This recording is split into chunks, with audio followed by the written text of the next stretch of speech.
Matapos i-cremate kahapon, iuwi ng pamilya Servando sa kanilang hometown sa Bacolod City, Negros Occidental ang mga abo ng nasawing biktima ng hazing na si Julio Servando.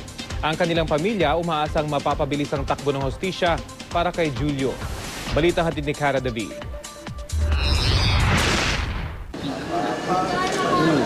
Hanggang sa huling sandali, labis ang pagdadalamhati ng pamilya Servando sa pagpanaw ng kanilang bunso na si Julio.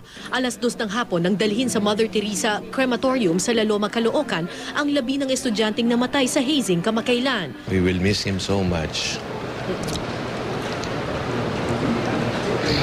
We thank him for the 18 years that we had. He is now in God's hand and I hope and I know he is happy in heaven. I hope wala nang ibang makakatulad sa kanya. Si Julio ay second-year student sa De La Salle College of St. Benil. Sumali siya sa Tau Gamma Phi Fraternity at nitong linggo, pumanaw matapos ang initiation rites. Bukod kay Julio, 3 pang estudyante ng CSB ang sumailalim sa hazing at nagpapagaling ngayon sa ospital. Over 110 or 120 what they call this, palo. Oo, dami.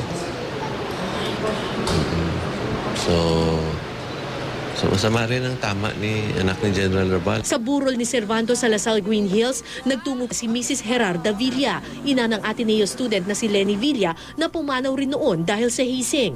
Mahigit 20 taon ang hinintay ng pamilya Villa bago nakamit ang hustisya. Pag may namatay, yung fraternity dapat isara. Umaasa ang pamilya Servando na mas mapapabilis ang takbo ng hustisya para sa kanila, lalo pat may matibay raw na ebidensya laban sa mga suspect tulad ng nakuhang CCTV footage. Aminado ang pamilya na natatakot sila para sa kanilang seguridad, pero hindi raw sila titigil hanggat di nakukulong ang mga suspect. I hope the ones who committed this crime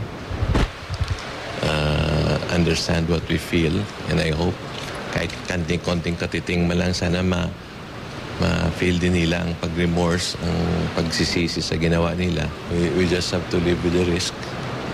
If you want justice, you have to risk everything. Cara David, GMA News.